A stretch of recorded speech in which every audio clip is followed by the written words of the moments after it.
दा सफैबाय मेन जानाखि बड'फा उपेन्द्रनाथ ब्रह्म जायनाखि बर'नि बिफा बे फबनाय जायगायाव जों मोनफैबाय। फैदो जों नायलांनि अब्ला जों मा मा दं बे सिङाव। आरो हाबैनो जोङो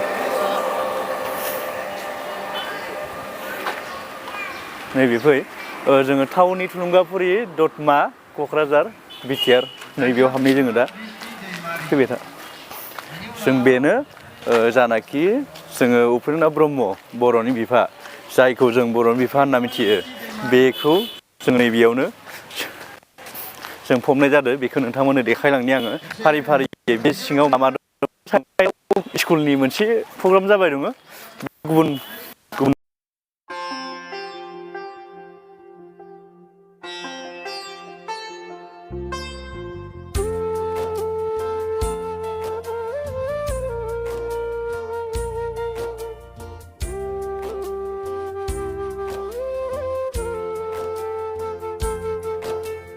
नैबे आंजों लोगोसे बिस्टि आदा दंफायो जों बेखौ नायनि।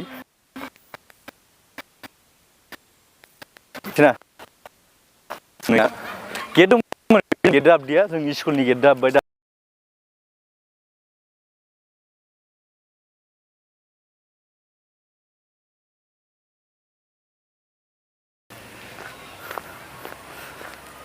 जों हाबबाय जों ओरैनिफ्राय गिदिंना फैदो जा लामा दं इयाव मोजां खालामना होदो साब सिखोनै जों नैयाव नुनो मोनो। जों दा इयाव हाबनि आङो नैबे उपेन्द्रनाथ ब्रह्मनि जानाखि इयावनो जोंनि बर'नि बिफा होनोबा उपेन्द्रनाथ ब्रह्मखौ जों मिथियो। नैबे बिथांखौ बेयावनो फबनाय जादों। नैबे खाम्फा बानायना दोनदो सोरगिदिं मोजाङैनो बिबारजों साजायना दोनदो इयाव नोंथांमोना नायनो हागोन। आं हाबनि बेयाव हाबनो थाखाय आङो दा जुथा बख'ना लानि बेवहाय हाबनोसै।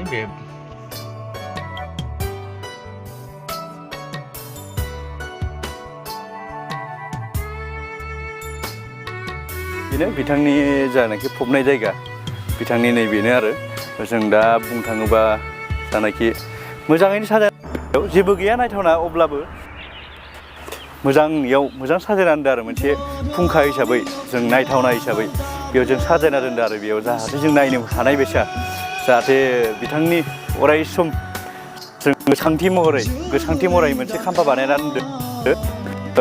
जोङो नायोबा नायबाय थानो लुगैनाय जायखौ जों रावबो मिथियै गैया बर'नि गेजेराव उदांस्रि सोमावसारनायनि गोबां बिगोमा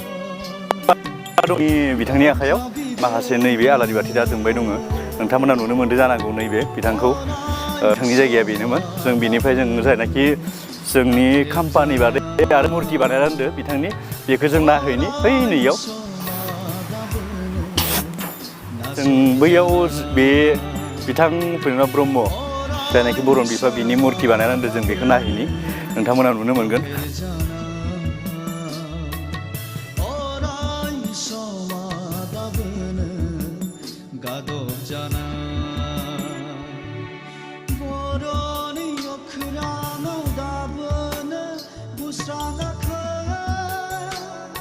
बिथांनि जों फबनाय जायगाखौ नायबाय गुदि फबनाय जायगाया बेनोमोन। आं दा दहाय दसे सिगां देखायनाया आरो नै बिबुंथि थां आरो थांना थानो होनो बे मोनसे बिब्दि खालामनाय दङ। इयाव लोगोसे बिनि मुरथि दङ। इयाव लोगोसे नोंथांमोना नुदों जानांगौ बै मुरथिया नोंथांमोना बेखौ नुदों जानांगौ। बेयाव जायनाखि मोजां बिबुंथि होदो थां आरो थांना थानो हो। जाय हादराव जों थायो बेनो जोंनि हादर आरो बे हादरखौ जों जोंनि आजैमोननिफ्रायनो मोनबोदों। बे हादरनि मुङानो बड'लेण्ड।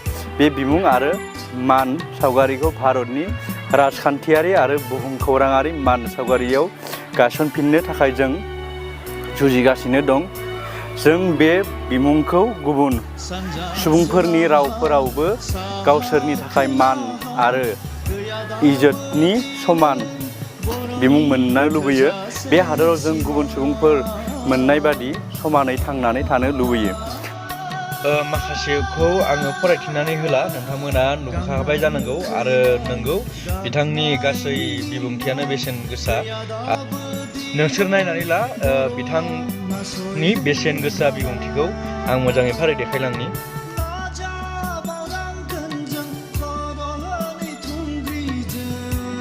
आरो नैबे बड'फानि बर' ब्रह्म बिनि जोनोमा 31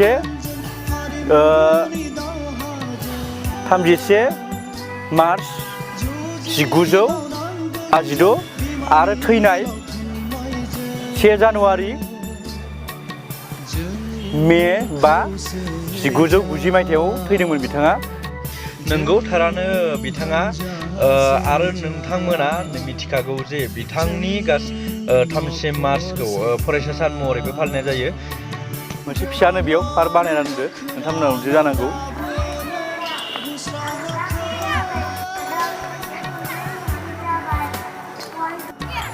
नैबे सोरगिदिं बिबारजों समायना मोनसे सावगारि बानायना दोनदो, समायना जेनेबा बेंखन बिबारजों बेंखनना दोनदो जानाखि जों नायनो नुयो बेयाव उपेन्द्रनाथ ब्रह्मनि पिक्सारनि जाहाथे बे मुर्तिनि गाहायाव बिदि बेंखनै मोजां बिबारजों साजायना दोनदो आरो नोंथांमोना नुनो मोनगोन।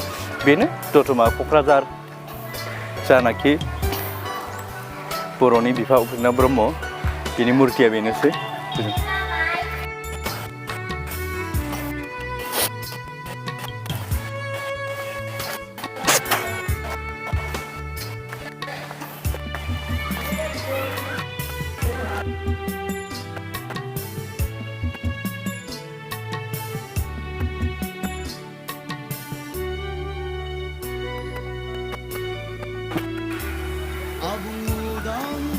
बेनोसै नोंथांमोना, आं बेखिनियावनो भिडिअ लाबाय। आंनि मदाराम अफिसियेल नायगिरि बिथांमोन गासैखौबो आं बेखिनियावनो आंनि भिडिअखौ दोननायजों लोगोसे नोंथांमोनखौ गासै आंनि चेनेल नायगिरिफोरखौ गोजोननाय जासिहरबाय, आंनि गोसो गोरबोनिफ्राय हामलायनाय जासिहरबाय। बेनोसै, गोजोन्थों। नोंथांमोना बिदिनो नायनानै मोजां मोनदोंबा कमेन्ट, लोगोसे साबसक्राइब खालामनो दाबाव। नोंथांमोना बिदि भिडिअ गोबां नुनो मोनगोन बे आंनि चेनेलाव। नोंथांमोननो आं देखायलांबाय थानो नाजागोन। नोंसोरनि अननाय आरो सिबिनायखौ मोनबाय थायोबा आं बेखिनियाव दोनथ'बाय। गोजोन्थों।